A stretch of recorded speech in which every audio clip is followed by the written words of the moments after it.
Idiopathic lung diseases అని కూడా కొన్ని ఉంటాయండి. వీటికి మెయిన్‌గా కారణం ఏంటి అనేది మనం కనుక్కోలేము.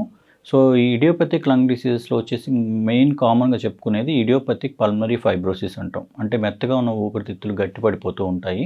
దానివల్ల శ్వాస తీసుకోవడం కష్టంగా ఉంటుంది. ఇది ఎక్కువగా 55-60 అబోవ్ ఏజ్ గ్రూప్ వాళ్ళలో చూస్తుంటాం. ఇవి కాకుండా మనకి లంగ్స్‌లో ఇంకా కొన్ని ప్రాబ్లమ్స్ ఉన్నాయి. లైక్ ఇంటర్స్టిషియల్ లంగ్ డిసీజెస్ అని.